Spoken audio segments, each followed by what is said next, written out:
Ce qui m'insupporte aujourd'hui, les procès en sorcellerie. Pour les uns, l'islam est le nouveau visage de la barbarie. Pour les autres, l'Occident est toujours synonyme de décadence et d'impérialisme. Parler calmement du conflit israélo-palestinien ou de la place des musulmans dans nos sociétés est devenu quasi impossible.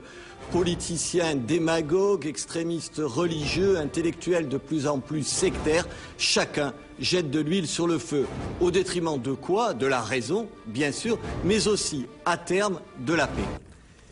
Bonjour. Bonjour Tariq Ramadan, vous êtes islamologue. Alors vous êtes admiré par plein de gens, détesté par d'autres. Alors c'est toujours le même reproche, vous pratiqueriez le double langage. Alors je voudrais qu'on joue carte sur table. Prenons l'affaire Lies Ebadj.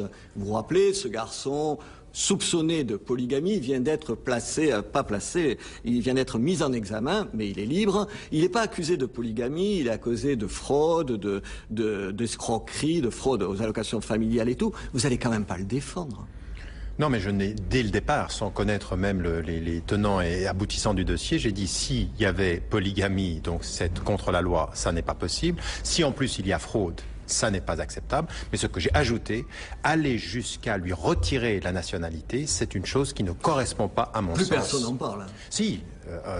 Hortefeux est revenu là-dessus. Changer la loi et tout ça, mais enfin, pour l'instant, tous les juristes disent que tout ça n'est pas sérieux et que c'était un effet d'annonce. Oui, mais c'est ça le problème. Le problème, c'est l'effet d'annonce. C'est d'utiliser des situations comme celle-ci, avec lesquelles nous sommes tous d'accord, c'est contre la loi, contrevenant à la loi, il doit être jugé, à aller à des extrêmes qui entretiennent une atmosphère dans ce pays qui est totalement détestable sur la question de la présence des musulmans. On ne retire pas la nationalité à quelqu'un qui a commis un délit. La polygamie, vous êtes totalement contre. Oui, j'ai dit et répété. Ça se discute pas. J'ai dit et répété, la loi française est claire, les musulmans respectent la loi française, il n'y a pas de discussion là-dessus. Alors vous condamnez du même coup, je suppose, les religieux qui se prêtent à ces mariages religieux, puisque manifestement il était marié plusieurs fois religieusement, mais civilement une seule fois. Vous condamnez cette pratique-là? Ah non, mais c'est même clair, c'est-à-dire qu'il y a eu une décision qui a été prise au niveau européen et une décision qui a été prise au niveau français. La décision qui a été prise au niveau français, c'est de dire il n'y a pas de mariage religieux s'il n'y a pas de mariage civil. Et j'attire l'attention et des femmes et des hommes, des musulmans, que le mariage civil est l'élément de protection de leur mariage et qu'il ne faut pas aller dans un mariage qui ne serait pas sanctionné par la loi civile dans ce pays.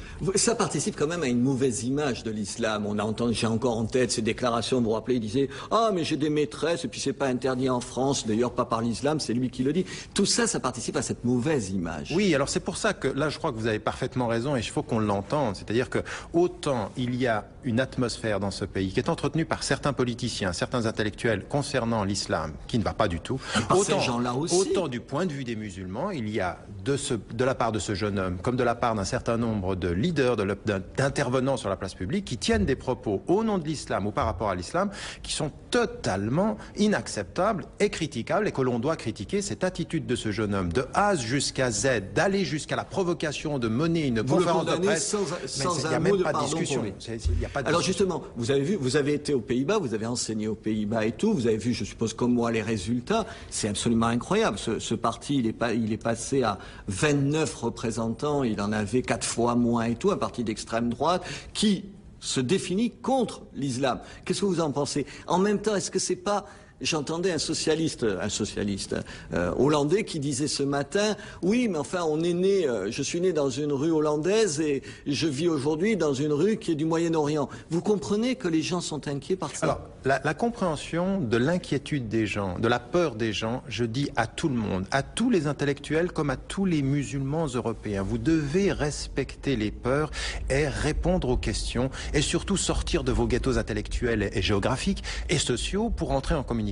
Maintenant, ce à quoi il faut faire attention, c'est pour ça que j'en veux au gouvernement français actuel, comme à un certain nombre de gouvernements en Europe, c'est que l'atmosphère qui est entretenue est en train de d'ouvrir un boulevard politique aux populistes, à l'extrême droite, qui va, parce que Geert Wilders, il a lancé un mouvement, il compare le Coran à Mein Kampf, il va entretenir une atmosphère délétère. Je le comprends, mais est-ce que la présence d'une tellement forte immigration dans certains quartiers et tout, elle nourrit pas quasiment mécaniquement ce genre de réflexe? Oui et non, parce qu'à partir d'un certain moment, il faut prendre nos responsabilités. Quand on est citoyen européen de confession musulmane, il faut être dans la participation, dans la contribution et donc dans la partie participation. De la faute est à reporter sur la communauté musulmane elle-même. Historiquement, il faut cesser la mentalité de victime et il faut s'engager. Mais d'un autre côté, il faut qu'on entende en Europe que les gens qui sont venus ne sont pas simplement venus de leur plein gré. Après la Deuxième Guerre mondiale, on est allé les chercher. Et il n'y a pas de survie économique en Europe sans la présence de ces immigrés. Donc il faut aussi qu'on fasse. Je le comprends, mais quand vous voyez des manifestations, par exemple, contre ce qui s'est passé, l'attaque de la flottille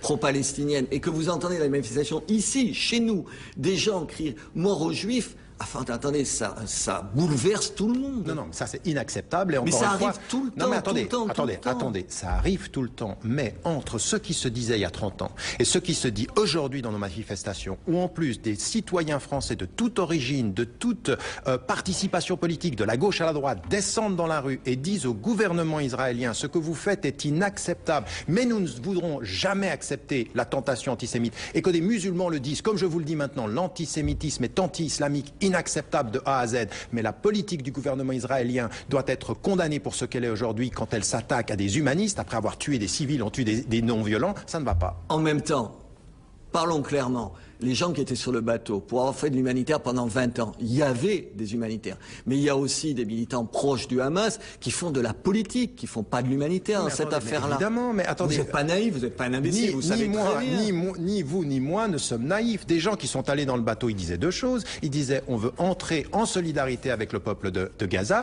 Mais ils disaient, attendez, non, mais politiquement, ils sont contre le blocus. Je m'en fiche, moi, de l'obédience politique. Mais si quelqu'un qui peut avoir soutenir, par exemple, la résistance violente à une oppression violente, parce qu'il faut appeler les choses par leur nom, la politique israélienne est violente, eh bien, des gens qui sont sur un bateau où il n'y a pas d'armes, où ils sont sur un bateau où ils disent, nous voulons la fin de ce boycott, on ne va pas quand même maintenant aller chercher leurs pensées pour justifier la tuerie. Et en même temps, est-ce que vous dites ici, le Hamas sont des gens dangereux qui, à Gaza, ont imposé un ordre moral où cette discussion qu'on a, on ne pourrait pas l'avoir. Dès que les gens sont opposés au Hamas, on l'a vu avec les gens du Fatah et tout, au Gaza, ils ont été ou emprisonnés ou foutus dehors. Est-ce que vous condamnez ces pratiques du Hamas? Non, les pratiques et un certain nombre de choses. Attendez, les exécutions sommaires. Le fait, moi j'étais même contre qu'ils participent aux élections dès le départ, parce que je pensais que c'était un piège. La deuxième des choses que j'aimerais dire, à partir du moment où un peuple a voté pour une présence politique, il faut cesser de diaboliser les gens.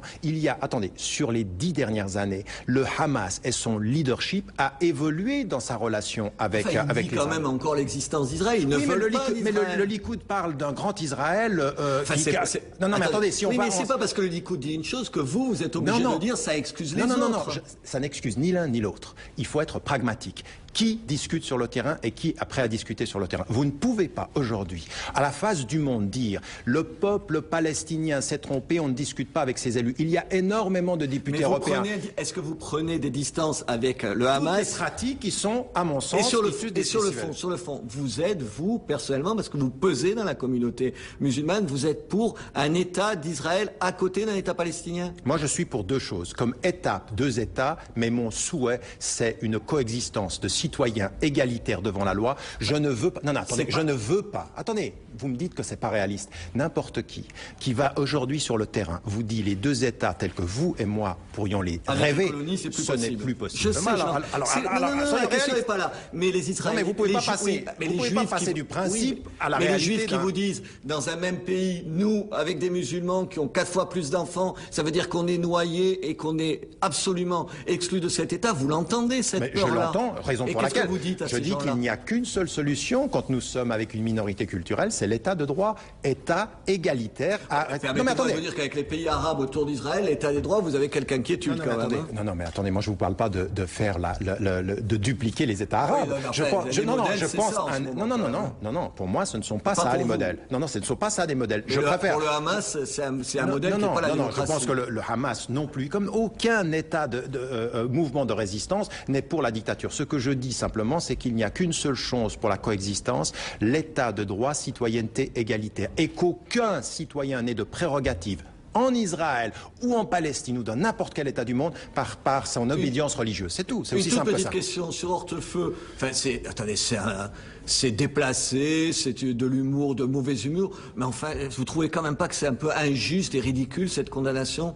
Non, je suis pas d'accord avec vous. Je pense qu'à partir d'un certain moment... C'est une plaisanterie de mauvais goût. Non, vous avez jamais dit des conneries, vous, en privé? Je dis beaucoup de bêtises, rassurez-vous, mais quand on est ministre de l'Intérieur et quand on sait... privé. Non, attendez, c'est pas privé, personnes. c'est pas privé. À partir d'un certain moment, quand on est ministre et que de ce point de vue-là, on a ce statut-là, on assume. Ce que vous dites, c'est que c'était privé. C'est pas du tout la réaction qu'il a eue après coup. Dans la réaction qu'il a eue, il a dit non, j'ai pas voulu dire ça. C'est des conneries, il avait qu'à assumer oui, tout. Voilà, exactement. Enfin, on a le droit de dire des conneries dans la vie.